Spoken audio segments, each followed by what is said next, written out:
नमः शिवाय। आप सभी पर भोलेनाथ की कृपा सदा बनी रहे।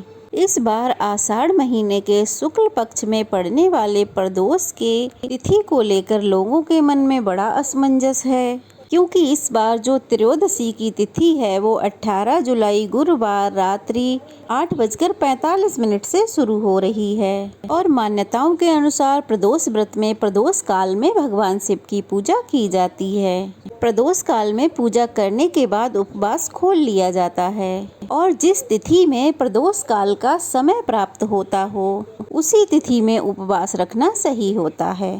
ऐसे में अगर बात की जाए प्रदोष काल के समय की, तो 19 जुलाई शुक्रवार को त्रयोदशी तिथि शाम 7:19 पे समाप्त होगी। ऐसे में शुक्रवार को सारा दिन ही त्रयोदशी तिथि रहेगी और दूसरा प्रदोष काल का पूरा समय भी शुक्रवार को ही प्राप्त होगा। इसलिए 19 जुलाई यानी कि शुक्रवार के दिन प्रदोष व्रत रखा जाएगा। ऐसे में आप लोग अपने मन में ये संशय बिल्कुल भी ना रखें कि आपका प्रदोष का व्रत छूट गया है, जो कि बृहस्पतिवार यानी कि गुरुवार को था। ऐसा बिल्कुल नहीं है। प्रदोष का व्रत शुक्रवार को है, जो कि आपको पूरा विधि विधान से रखना है। तो चलिए सुनाते हैं प्रदोष व्रत की कथा। प्रदोष व्रत भगवान शिव की कृपा पाने के लिए रखा जाता है। तो आज के वीडियो में आप जानेंगे गुरु प्रदोष व्रत की पूजा विधि के बारे में और साथ ही प्रदोष व्रत की कथा भी सुनेंगे।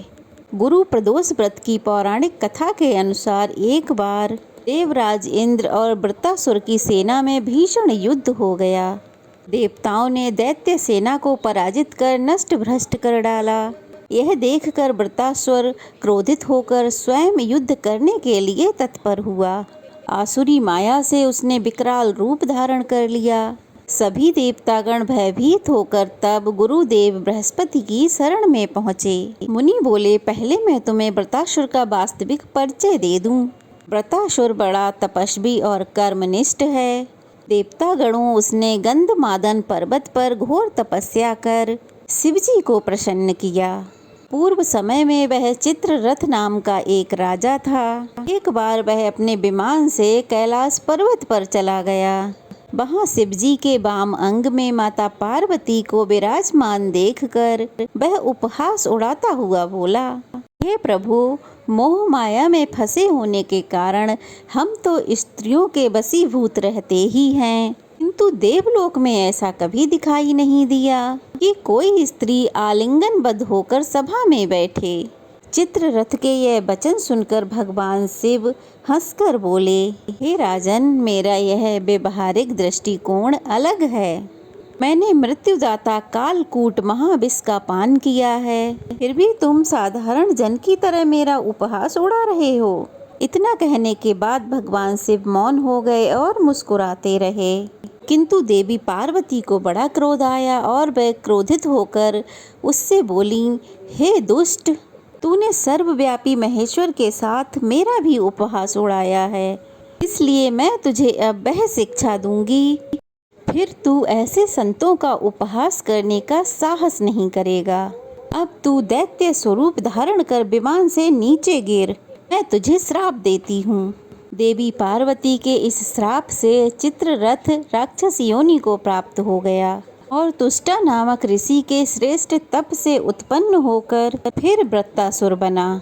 देवता गणों को आगे बताते हुए गुरुदेव बृहस्पति जी बोले, हे देवगणों, वृत्तासुर बाल्यकाल से ही शिव भक्त रहा है, इसलिए हे इंद्र, तुम बृहस्पति प्रदोष व्रत कर भगवान शंकर को प्रसन्न करो। तब देवराज ने गुरुदेव की आज्ञा का पालन कर बृहस्पति गुरु प्रदोष व्रत किया। इस व्रत के प्रभाव से शीघ्र ही देवराज ने वृत्तासुर पर विजय प्राप्त कर ली और फिर पहले की ही भांति इंद्रलोक में शांति छा गई। इसलिए प्रदोष व्रत हर शिव भक्त को अपने जीवन में जरूर करना चाहिए। एक बार भगवान शिव देवी पार्वती के साथ हरिद्वार भ्रमण पर थे। पार्वती जी ने देखा कि सहस्त्रों मनुष्य वहां गंगा जी में स्नान कर हर हर गंगे कहते चले जा रहे हैं, परंतु सभी दुखी और पाप परायण हैं। तब देवी पार्वती ने बड़े आश्चर्य से भोलेनाथ से पूछा कि हे देव, गंगा में इतनी बार स्नान करने पर भी इनके पाप और दुखों का नाश क्यों नहीं हुआ? क्या अब पवित्र गंगा जी में लोगों के पापों का नाश करने की शक्ति नहीं रही?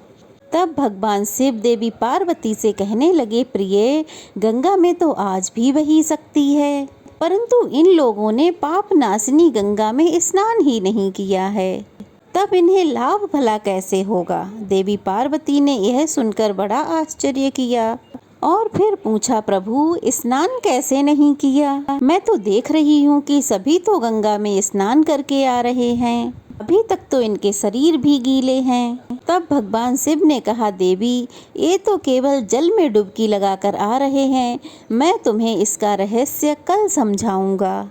अगले दिन बड़े जोर की बरसात होने लगी, सारी गलियां कीचड़ से भर गईं। एक चौड़े रास्ते में बड़ा गड्ढा था, उसके चारों ओर कीचड़ ही कीचड़ भरा हुआ था। भगवान शिव ने अपनी माया से एक वृद्ध रूप धारण कर लिया और गड्ढे में जाकर ऐसे गिर गए जैसे कि मानो कोई मनुष्य चलता हुआ गड्ढे में गिर गया हो और निकलने का प्रयास करने पर भी निकल नहीं पा रहा हो। और भगवान शिव ने देवी पार्वती को गड्ढे से थोड़ी दूर यह समझा कर बिठा दिया, देखो, तुम लोगों को सुनो सुनो कहकर पुकारती रहना और कहना, देखो, मेरे वृद्ध पति गड्ढे में गिर पड़े हैं, कोई पुण्यात्मा इन्हें निकाल कर इनके प्राण बचाए और मुझ अबला की सहायता करे। भगवान शिव ने कहा कि देवी, जब कोई भी मुझे गड्ढे से निकालने को तैयार हो, तब तुम उनसे बस इतना कह देना, मेरे पति सर्वथा निष्पाप हैं, इन्होंने अपने जीवन में कभी कोई भी पाप नहीं किया है, इसलिए इन्हें वही छुए जो स्वयं निष्पाप हो।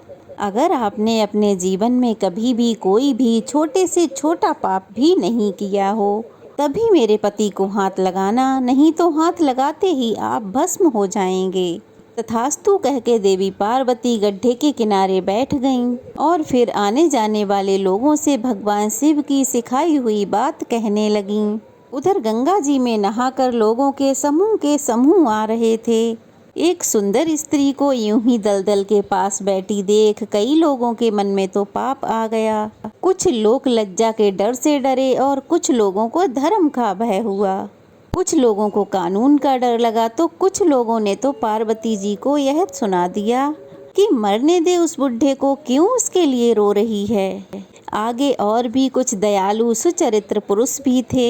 उन्होंने करुणा करके युवती के पति को निकालना चाहा, किंतु जैसे ही उन्होंने उस वृद्ध को वहां से हटाना चाहा तो देवी पार्वती के वचन सुनकर वह भी रुक गए कि जो निष्पाप हो वही उन्हें छुए, नहीं तो वे भस्म हो जाएंगे। उन्होंने सोचा, हम तो गंगा में नहा कर आए हैं, परंतु क्या हुआ, पापी तो हैं ही, कहीं हाथ ना जल जाएं और कहीं इस स्त्री के कहे अनुसार हम खुद भस्म ना हो जाएं। इस तरह सोचकर किसी की भी हिम्मत नहीं हुई कि वह उस वृद्ध को दलदल से बाहर निकाल पाएं। सैकड़ों लोग आए और पूछ कर चले गए। सुबह से शाम हो चली। तब भगवान शिव ने पार्वती से कहा, देखो, आया कोई गंगा जी में सच्चे हृदय से नहाने वाला। तभी कुछ देर बाद एक जवान हाथ में लोटा लिए हर हर गंगे कहता हुआ वहां से निकला। देवी पार्वती ने उससे भी वही बात कही। उस नव युवक का हृदय करुणा से भर आया। उसने भगवान शिव को उस गड्ढे से निकालने की तैयारी की। तब देवी पार्वती ने उसे रोका और कहा, भाई, अगर तुम पूरी तरह से निष्पाप हो तभी मेरे पति को छूना। अगर तुमने जरा भी पाप किया होगा तो मेरे पति को छूते ही तुम भस्म हो जाओगे। तब उस व्यक्ति ने बिना कोई संकोच किए माता पार्वती से कहा, मेरे निष्पाप होने में तुम्हें संदेह क्यों होगा? आपको नहीं दिखता मैं अभी अभी गंगा जी में स्नान करके आया हूँ। गंगा जी में गोता लगाने के बाद कभी पाप रहते हैं भला? और आपके पति को मैं तुरंत अभी निकालता हूँ। ऐसा कहते ही उसने उस वृद्ध को तुरंत ही गड्ढे से बाहर निकाल दिया। तब भगवान शिव और माता पार्वती ने उसे अधिकारी समझकर अपना असली स्वरूप प्रकट कर उसे दर्शन देकर उसे कृतार्थ किया। भगवान शिव ने देवी पार्वती से कहा, देवी, इतने लोगों में बस इस एक ने ही गंगा जी में स्नान किया है। इस कथा के अनुसार जो कोई भी बिना श्रद्धा बिना भक्ति के पाखंड के लिए केवल गंगा जी में स्नान करते हैं उन्हें वास्तविक फल कभी नहीं मिलता। किंतु किंतु इसका ये मतलब बिल्कुल नहीं कि गंगा स्नान व्यर्थ जाता है। गंगा स्नान का बहुत पुण्य है। गंगा स्नान करने से सभी पापों से तो मुक्ति मिलती ही है, साथ ही मोक्ष की भी प्राप्ति होती है। ऐसा हमारे धार्मिक पुराणों में वर्णन है। यह थी आज की कथा। कैसी लगी कमेंट बॉक्स में जरूर बताइएगा। गुरु प्रदोष व्रत भगवान शिव की कृपा दिलाने वाला और अत्यंत मंगलकारी माना गया है। प्रदोष व्रत रखने वाले भक्तों को 100 गाय दान करने का पुण्य प्राप्त होता है और यह सभी प्रकार के कष्ट और पापों को नष्ट करता है। जो भक्त प्रदोष व्रत ना रख पाए उन्हें भी प्रदोष काल के समय भगवान शिव की पूजा करके इस कथा को पढ़ना और सुनना चाहिए। ऐसा करने से भी भगवान शिव अपने भक्तों की मनोकामनाएं पूर्ण करते हैं। गुरु प्रदोष व्रत रखने से आपको मनचाहा जीवन साथी मिल सकता है। अगर आपके शत्रुओं से, विरोधियों से परेशानी हो रही है तो विरोधी शांत हो सकते हैं। इसके अलावा संतान संबंधी समस्याएं भी दूर हो जाती हैं। आज के दिन जो भी भक्त सच्चे मन से प्रदोष काल में भगवान शिव की पूजा विधि विधान से करता है तो उनके द्वारा की गई पूजा को भगवान शिव जरूर स्वीकार करते हैं। सुबह के समय जल्दी उठकर स्नान आदि से निवृत्त होने के बाद साफ स्वच्छ सफेद रंग के वस्त्र धारण करने चाहिए। गुरु प्रदोष व्रत है तो पीले रंग के वस्त्र धारण करना भी शुभ रहता है। इसके बाद हाथ में जल और पुष्प लेकर व्रत रखने का संकल्प लिया जाता है। भगवान शिव को सुबह के समय जल और बेल पत्र जरूर अर्पित करें। धूप दीप जलाएं। व्रत की कथा पढ़ें, सुने। ओम नमः शिवाय मंत्रों का जाप करना चाहिए। अगर आप खुद के कष्ट निवारण के लिए प्रदोष व्रत रख रहे हैं तो नमः शिवाय मंत्र का जाप करना चाहिए। अपने परिवारजनों या और किसी के लिए व्रत रख रहे हैं तो आपको ओम नमः शिवाय मंत्र का जाप करना चाहिए। प्रदोष व्रत में सफेद रंग की वस्तुओं का ज्यादा से ज्यादा प्रयोग किया जाता है। सफेद पुष्प हो, सफेद रंग का भोग हो और गुरु प्रदोष व्रत है तो आप पीले रंग के पुष्प भी भोलेनाथ को अर्पित कर सकते हैं। सफ़ेद रंग की वस्तुओं का भोग लगाना बहुत शुभ होता है। सफ़ेद रंग की वस्तुओं में आप दूध या दूध से बनी कोई मिठाई, दही का और शक्कर का भोग लगा सकते हैं। इस तरह गुरु प्रदोष व्रत प्रारंभ किया जाता है। क्योंकि गुरुवार के दिन प्रदोष व्रत है तो भगवान विष्णु की कृपा पाने के लिए केले के पेड़ की भी पूजा करनी चाहिए। केले के पेड़ की जड़ में हल्दी और जल मिलाकर अर्पित करें। दीपक जलाएं। आसपास किसी शिव मंदिर में जाकर वहां दीपक जला सकते हैं, वहां पूजा कर सकते हैं। अगर आसपास मंदिर की सुविधा ना हो तो आप पूजा अपने घर पर भी कर सकते हैं। फिर दिन भर उपवास रखें और शाम में प्रदोष काल में विधि विधान से पूजा जरूर करें। क्योंकि प्रदोष व्रत में प्रदोष काल में की गई पूजा ही मान्य होती है। इसके लिए एक बार फिर से स्नान आदि से निवृत्त हो जाएं। साफ स्वच्छ वस्त्र धारण करें। हाथ जोड़कर भगवान शिव से प्रार्थना करें। फिर आप शाम के समय 8 दिशाओं में 8 दीपक जरूर जलाएं। 8 दिशाएं कौन कौन सी हैं? पूरब, पश्चिम, उत्तर, दक्षिण, वायव्य, आग्नेय, नैऋत्य और ईशान। इन सभी दिशाओं में एक एक दीपक लगाने से भगवान शिव सभी मनोकामनाएं पूर्ण करते हैं और यदि विरोधियों से परेशानी बहुत ज़्यादा है तो विरोधी भी शांत हो जाते हैं। यह दीपक आप आटे के या मिट्टी के लगा सकते हैं। आसपास समी का वृक्ष हो या बेल का वृक्ष हो तो आप उसके पास जाकर दीपक लगा सकते हैं। क्योंकि भगवान शिव को बेल पत्र और समी पत्र बहुत प्रिय हैं। शाम की पूजा में आप समी पत्र भी जरूर चढ़ाएं। इसके अलावा भांग, धतूरा या फिर जो भी आपकी सामर्थ्य हो वो सामग्री रख के आप शाम की पूजा कर सकते हैं। वैसे तो भोलेनाथ एक लोटा गंगा जल से ही प्रसन्न हो जाते हैं। फिर विधि विधान से हाथ में जल या पुष्प लेकर कथा पढ़नी अथवा सुननी चाहिए। मंत्रों का जाप करें। यदि शिवलिंग की पूजा कर रहे हैं तो केवल आदि परिक्रमा ही की जाती है और अगर घर पे पूजा कर रहे हैं तो जो भी भोग आपने भोले बाबा को अर्पित किया है उसका एक हिस्सा गौ माता को जरूर खिलाना चाहिए। दूसरा हिस्सा परिवारजनों में बांटना चाहिए। तीसरे हिस्से से आपको अपना उपवास खोलना चाहिए। भगवान शिव की पूजा में अखंडित चावल ही प्रयोग किए जाते हैं तो ऐसे में आप एक मुट्ठी अखंडित चावल यानी कि बिना टूटे हुए चावल भगवान शिव को अर्पित करें। शाम के समय आप खीर का भोग भगवान को लगा सकते हैं। इन्हीं साबुत चावलों से बनी खीर का भोग। क्योंकि इस व्रत में नमक और अन्न का ग्रहण नहीं किया जाता है। लेकिन अगर आपको अन्न ग्रहण करना ही हो तो आप इसी खीर को ग्रहण करके अपना उपवास खोल सकते हैं। इसके अलावा शाम को आप मौसमी फलों का, ड्राई फ्रूट्स का या फिर साबूदाने की खीर का, मखाने की खीर का, इन चीज़ों का सेवन कर सकते हैं। अन्न का सेवन आपको अगले दिन करना चाहिए।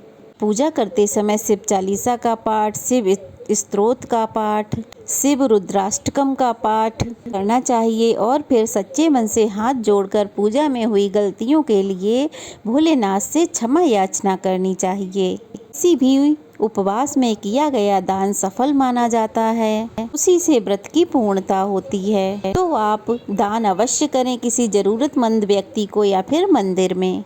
सफ़ेद रंग की वस्तुओं का दान आज के दिन करना बहुत शुभ फलदायी होता है। उम्मीद है ये कथा और जानकारी आपको अवश्य पसंद आई होगी। पसंद आई हो तो लाइक कीजिए, कमेंट कीजिए, वीडियो को ज़्यादा से ज़्यादा शेयर कीजिए और अगर नए हैं तो प्लीज़ जल्दी से चैनल को सब्सक्राइब कर दीजिए।